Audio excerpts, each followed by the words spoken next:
Mai Kako, a Komamai Curtain Call, a weekly program of reviews, previews, interviews, and features of and or with the great art and artists on Maui and beyond. I'm Paul James Brown. Maui on Stage Education and Youth Program directed by Jessica Nelson and Tina Kailaponi, with music direction by Ashton Yarborough, are presenting the most epic birthday party ever, written by Denver Casado and Brian Dawson, with music and lyrics by Denver Casado. The play features 27 youthful thespians from 7 to 15. It will run at 2 p.m. next Saturday and Sunday at the historic EL Theater in Wailuku. Tickets can be had at MauiOnStageʻs.com for tickets and information. You will note when I identified a character in the show, you will only hear a first name after the character's name. The directors have not posted surnames of any of the cast, including the only adult, Megan, who plays the mom. The most epic birthday party ever starts out with Olivia T. and McKenna breaking the fourth wall and introducing what the audience is about to witness. Throughout the show, they and two other narrators, Sienna and Sosie, step out of the action, break the fourth wall, and explain what is coming. Then Skylar, Daisy, sings the worst birthday party ever. She is joined by the rest of the cast. It is a rousing start, but then all the adults disappear and the doors are locked, and we are brought into a more Lord of the Flies type atmosphere. There isn't enough pizza, and Charlie, Finn, Skylar's brother, steps in and suggests they cut pieces small enough for everyone. The assembled masses receive this information as if it were the second coming, and they decide to follow Charlie wherever he leads. They rename the backyard Charlandia. There is a rousing song to go with the consecration of the new country.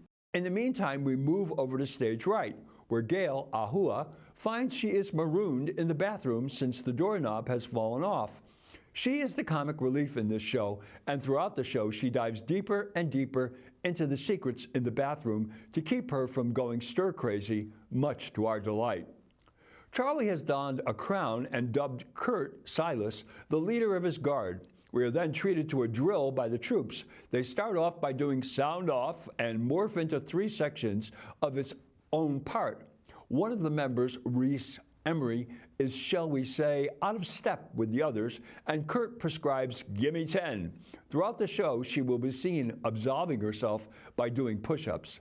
Skylar isn't too happy about Charlandia with its strict rules and regulations and worship of Charlie. She proposes an alternative country where there's no leader, the people decide what they want to do, and are encouraged to have fun. They'll call this place Skymerica. When King Charlie finds out about this upstart country, he's not pleased and declares boundaries. This side of the chalk line is Charlandia, and this side is Skymerica, and no one from one country can cross into the other. So here we are, no adults, doors locked, food shortages, incipient war possibly on the horizon. Gail is still locked in the bathroom. What will happen? Well, you'll have to go to www.MauiOnStageʻs.com for tickets to find out. The huge cast is on stage for the entire show, and they are having so much fun. The singing is energetic and dancing enthusiastic. Standouts include Daisy Skylar. She's having the worst birthday party ever, until she isn't. Ahua's Gail carries her part throughout, becoming more desperate, inventive, and funny in each of her scenes. Deanna's wolf scene addressing the hunger everyone is experiencing by coming up with natural solution brought this viewer to an ew moment. Charlie Finn is a confident commander and one who expects unconditional adulation. The directors are to be commended for giving these young people an opportunity to create an outstanding piece of theater and music. You only have 2 more chances to catch this talented group of young people this Saturday and Sunday at 2 p.m. Go to www.MauiOnStageʻs.com for tickets and information. Incidentally, their next show at the end of August will be Footloose. I cannot wait to see that. Mark your calendars. Besides being one of the premier youth performing arts training centers and one of the top theater producing organizations, the Maui Academy of Performing Arts has a traveling troupe that brings heartwarming, hilarious, instructional live theater to preschool to elementary school throughout Maui. Their season runs from February to May, and during that time, 5,000 young people will be touched by their talents. Birds of a Feather is a play with music written by Kathy Collins, with music and lyrics by Marti Kluth, directed by David Johnston.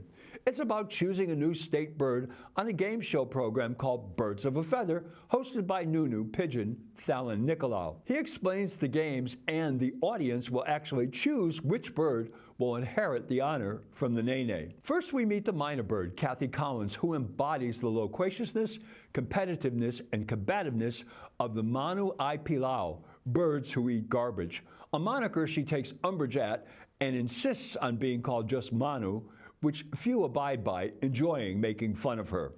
Then in comes the peacock, Matt Fetterman. He insists he is the most beautiful of all birds, and his royal heritage, having been a favorite of Queen Kapiolani, made him the most likely successor.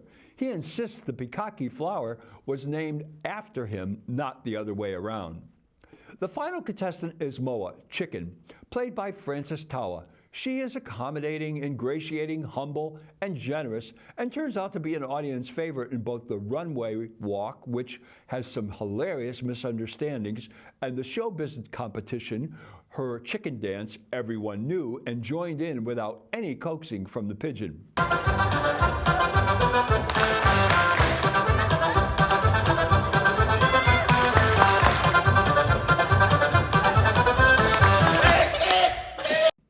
Ms. Collins' stand-up was in keeping with the bird theme, and Pikake maintained his egomaniacal preening. When it came to the final contest, the bird brain battle, a serious conflict broke out among the contestants around the meaning of aloha.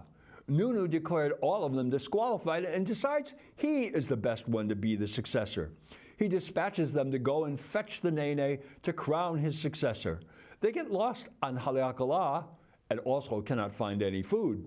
They decide to band together to find the nene Thalyn Nicolau, and the nene recognizes their aloha, which saves him from stepping down. Seems like there's no more aloha these days, but then I see you three, as different as birds can be, working together and being a team, and this just makes me say there is hope for everyone. There is hope for everyone. By sharing and caring and helping each other, there's hope for everyone. The show has several lessons to share with the audience and does it in a most appealing way through laughter, song, and theatrical demonstration. The other character in the play is the pueo, owl, played by the sound operator Logan King. He has some funny moments when the Manu I Pilau is waxing on and on ad infinitum. Mappus Theater for Young Audiences exposes young people to professional actors, allows them to receive education about community, connection, empathy, resilience, and hope experientially, a method that has been proven to be highly effective and opens up their world to a new form of entertainment. It's a win-win-win. Well, that's Curtain Call for this week. Mahalo nui loa for joining me. This is Paul James Brown. Maui strong. Ahui ho. We brought enough aloha for everyone. We're birds of a different feather.